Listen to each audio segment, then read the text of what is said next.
Une question de Thierry. Le dispositif AREN prend fin le 31 décembre 2025. Pouvez-vous expliquer pourquoi ce dispositif a été mis en place et quelles sont les conséquences futures pour les consommateurs français?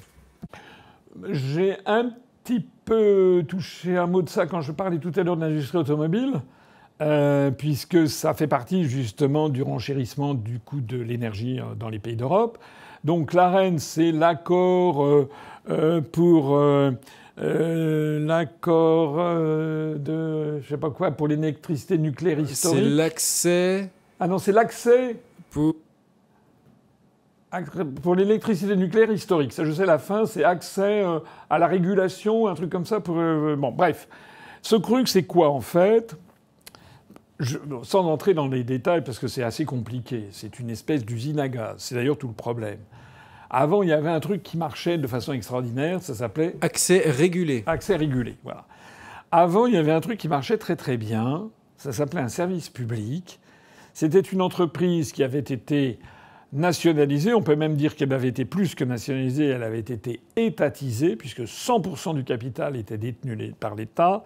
C'était EDF. EDF qui était devenu le premier électricien mondial et dans son partenariat avec notamment Framatome, EDF et Framatome main dans la main avaient abouti à ce que la France se hisse au firmament des puissances nucléaires mondiales et des fabricants de centrales nucléaires à égalité avec les États-Unis, avec Westinghouse. C'était quand même une excusez-moi, je vais faire bondir les francophones, ceux qui aiment la francophonie, mais il y a une expression anglaise qui est connue, qui est la success story. C'était une success story, c'est une histoire emblématique, une histoire spectaculaire du savoir-faire français. Voilà. Et ça, c'était grâce aux années 50, on avait commencé à bâtir le programme électronucléaire, puis ça s'était développé avec De Gaulle, avec Pompidou, et ensuite, très largement, il faut le lui reconnaître, avec Giscard. Et j'ai déjà eu l'occasion de le dire, il y avait une espèce de cogestion avec les syndicats et tout spécialement avec la CGT. Notamment depuis les accords qui avaient été signés après la libération au moment de la nationalisation, il y avait le ministre de l'Énergie, je crois, qui s'appelait Marcel Paul, qui était un communiste, donc on est dans les années 45-46. Et dans cet accord, il y avait eu une disposition tout à fait exorbitante du droit commun, c'est que le syndicat CGT avait une subvention d'EDF de 1% du chiffre d'affaires. C'était énorme. Et donc la CGT a été l'EDF a servi de pompe à finances à la CGT, qui était un syndicat très proche du Parti communiste français. Ce qui a eu des avantages et des inconvénients. La droite française était scandalisée par le fait que c'était une espèce de bastion de la CGT, EDF, et que ça manquait de souplesse et que ci et que ça. Mais il y avait un atout à cette histoire, c'est que le principal parti tribunicien, comme on dit en français, c'est-à-dire une partie d'opposition, celui qui porte l'opposition numéro 1. En France, dans les années... en 1947, il y a les grèves insurrectionnelles. En 1949, il y a le Parti communiste français, je crois, aux élections législatives, obtient quelque chose comme 29% des suffrages. C'est l'équivalent de ce qu'est aujourd'hui le RN. Et donc, il y avait à l'époque, vraiment, le Parti communiste était très très puissant. L'URSS était très puissante au sortir, du moins du point de vue de la légitimité historique et géopolitique. L'URSS était devenue une superpuissance. Et donc, la France a mis au point cette EDF, qui est devenue, certains ont un peu rigolé là-dessus en disant que c'était la seule société soviétique au monde qui fonctionnait bien. Ce qui est un petit peu vrai. C'est une société complètement étatisée, mais qui était gérée par une caste d'ingénieurs. C'était les polytechniciens qui régnaient en maître, notamment du corps des mines, mais pas que. Il y avait aussi d'autres d'autres ingénieurs. Mon propre père, qui avait fait l'école centrale de Paris, a travaillé à EDF. Moi, j'ai été élevé dans la religion d'EDF. Et puis, il y avait un génie, il faut le dire, qui, je crois, est décédé très récemment, qui a été choisi par Charles de Gaulle, qui était Marcel Boiteux, qui n'était pas politicien, mais qui était normalien, mais qui était un économiste vraiment de très très haut niveau, et qui a dirigé, qui a pris en main EDF à partir des années 60. Il a bâti tout un modèle économique qui s'est révélé d'une extrême pertinence. Et ça a abouti à quoi? Ça a abouti que dans les années 60, à la fin des années 70, la France avait le premier électricien mondial. La France avait un parc électronucléaire de tout nouveau. La France avait une sûreté d'approvisionnement de son électricité extraordinaire. On entretenait de très bonnes relations, par exemple, avec le Niger. Maintenant, on est quasiment chassé du Niger pour l'uranium. C'est les Russes qui sont en train de mettre la main sur l'uranium du Niger. Mais on avait donc une sûreté d'approvisionnement pour avoir de l'uranium enrichi. On avait toute une filière électronucléaire. On avait les ingénieurs, les concepteurs, jusqu'aux producteurs et jusqu'aux utilisateurs. Tout ça était franco-français.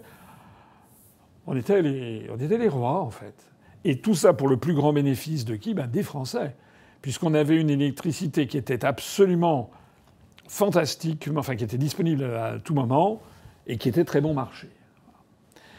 Et il est arrivé quoi? Il est arrivé, évidemment, l'idéologie, c'est-à-dire que les européistes, ça ne leur convenait pas du tout. Parce qu'en France, on avait eu un programme électronucléaire. Pourquoi la France avait réussi à faire ce que ne pouvait pas faire l'Allemagne? Parce qu'en Allemagne, il y avait eu des partis qui s'étaient développés, les Grünen, les Verts allemands, sans doute subventionnés soit par les Américains, soit par les Russes, pour empêcher qu'il y ait un programme électronucléaire en Allemagne, en fait. Alors que nous, en France, on avait la CGT, et la CGT proche du Parti communiste, qui bénéficiait des subventions d'EDF. Donc le fait, en fait, que la CGT ait été très largement subventionnée par EDF, ça a eu en fait un effet extraordinairement positif, c'est qu'il n'y a pas eu d'opposition politique en France au programme électronucléaire. C'est extraordinaire. C'est vraiment extraordinaire. Alors que dans tous les pays d'Europe, il y avait des oppositions farouches.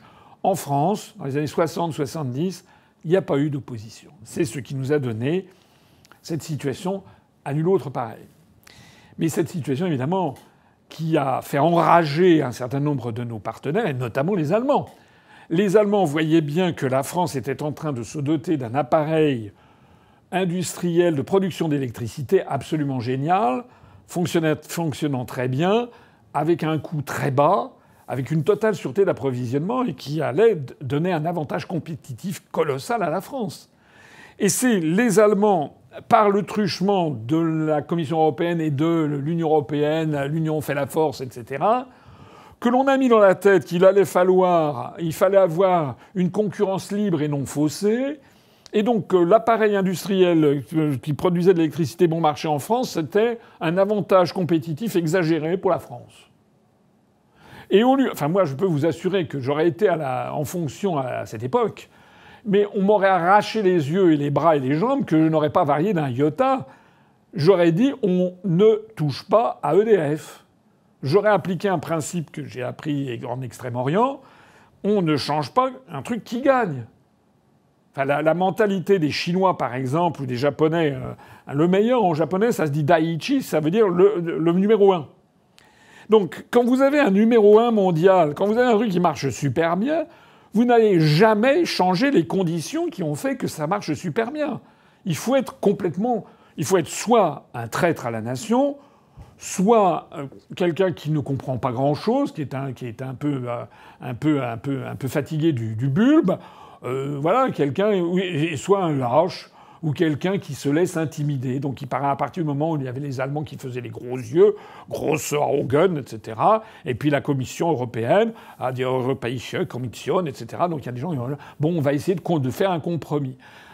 Je schématise, mais en gros c'est ça. L'ARENH, c'est ça. C'est-à-dire, on s'est dit, voilà, il va falloir démanteler EDF. EDF avait le monopole de la production, de la distribution, jusqu'à l'utilisateur final, que ce soit des grandes entreprises ou des clients particuliers.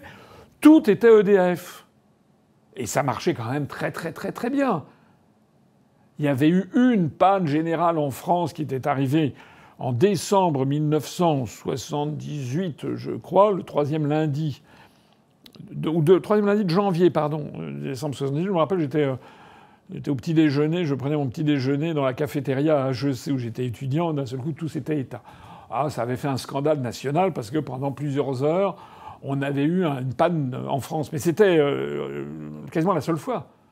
Le service était formidable. Alors, il a donc été décidé, c'est d'ailleurs il y a le même schéma qui a été fait pour la SNCF, c'est qu'on allait tronçonner EDF. C'est-à-dire qu'on allait avoir EDF, qui allait faire de la production, mais pour ce qui allait être la distribution, on allait avoir un autre organisme de distribution, et puis Enedis, et puis on allait avoir des intervenants, des acteurs qui allaient être privés, qui allaient pouvoir faire la même chose, qui allaient pouvoir distribuer.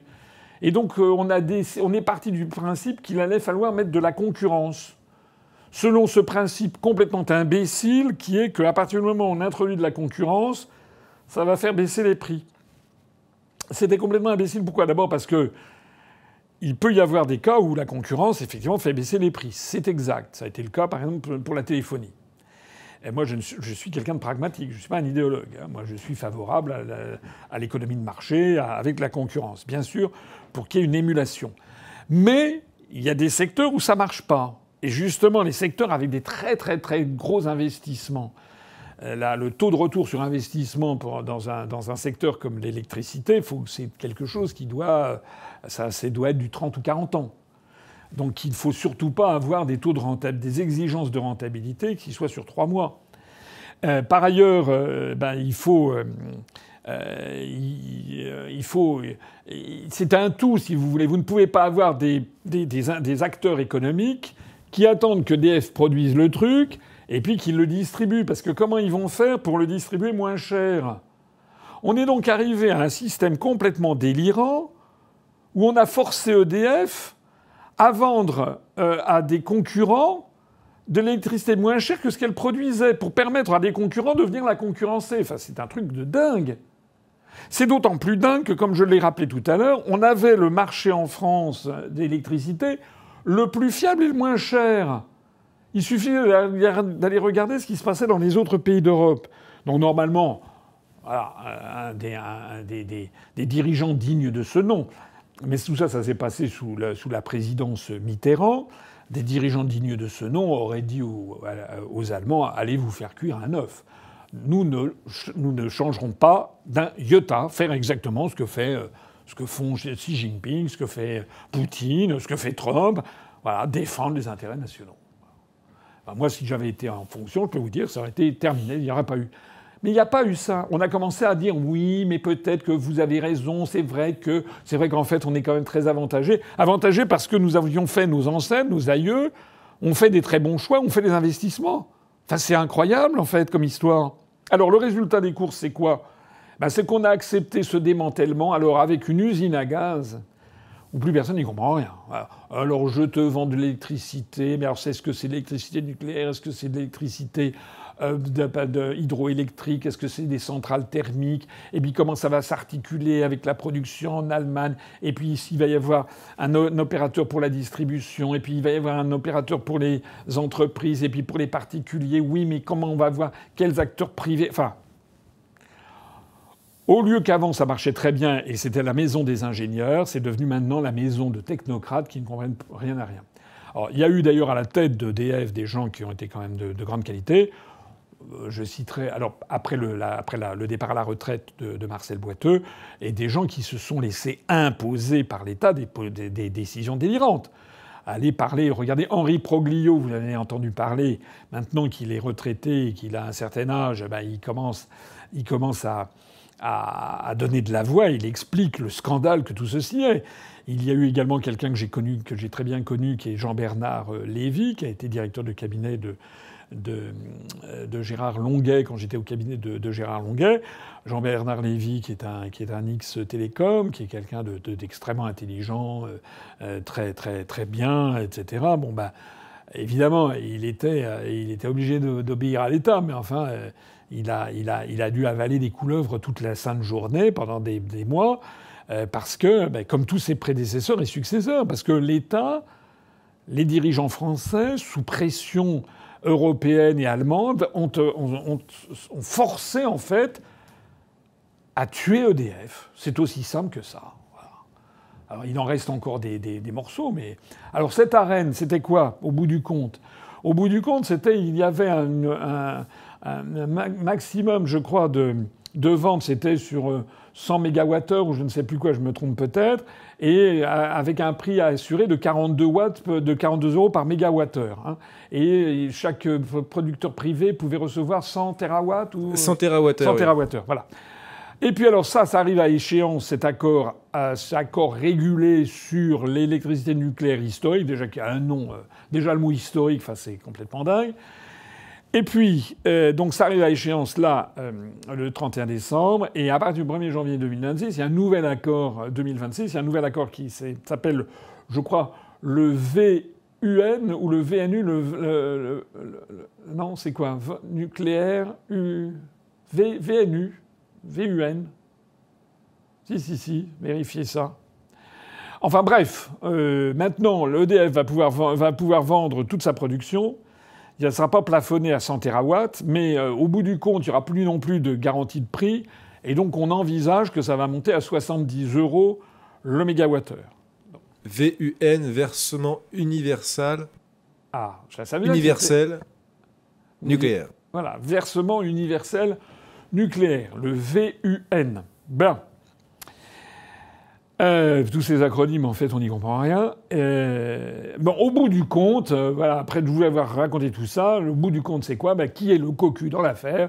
C'est vous et c'est moi, c'est-à-dire le particulier, puisqu'en gros, on comprend qu'on va passer de 42 € à 70 € potentiellement le kilowattheure. Le mégawattheure, pardon. Le mégawattheure. Alors il va y avoir, paraît-il, que les bénéfices d'EDF vont pouvoir être rétrocédés. Enfin, c'est un pataquès incroyable. Parce que même si tout ceci marchait, il y a toujours quand on fait des constructions intellectuelles, il y a toujours des problèmes, il y a toujours des dysfonctionnements, il y a des frais de friction, etc. Même s'il y a une rétrocession aux particuliers, sous quelle forme ça va se faire. Il va falloir avoir des centaines d'agents qui vont se casser la nénette pour essayer de trouver... Enfin bon, bref, voilà. Donc j'ai la plus mauvaise opinion, bien entendu, de tout ça. Et nous, dans notre programme, c'est pas nouveau, hein, je le dis depuis 2012, dans notre programme, il y a l'idée que la France non seulement sort de l'ARENH, mais sort du VUN, du VNU, du SMURTS et du SBLOC. Et nous, on revient à EDF, entreprise nationale d'électricité de France, entreprise étatisée. Que cela plaise ou ne plaise pas à Madame von der Leyen, au chancelier d'Allemagne, aux Américains, à Westinghouse, à Georges Soros, à Pierre-Paul Jacques, eh bien nous affirmerons, c'est ce que s'appelle la souveraineté, l'indépendance nationale. Et on fera ce que je le dis sans désemparer depuis des années. Vous imaginez bien que c'est pas maintenant, si on arrive au pouvoir, que nous allons changer, puisque tout nous donne raison. Voilà. Simplement, le drame, c'est est-ce que les Français comprennent vraiment ce qui se passe et est-ce que les Français vont avoir la dignité, la décence, le courage de changer de vote en 2027. Parce que s'ils continuent à voter comme ils l'ont fait, c'est parti pour la gloire, c'est la destruction d'EDF, comme il y a la destruction de l'industrie automobile, comme il y a la destruction en fait d'un peu tout.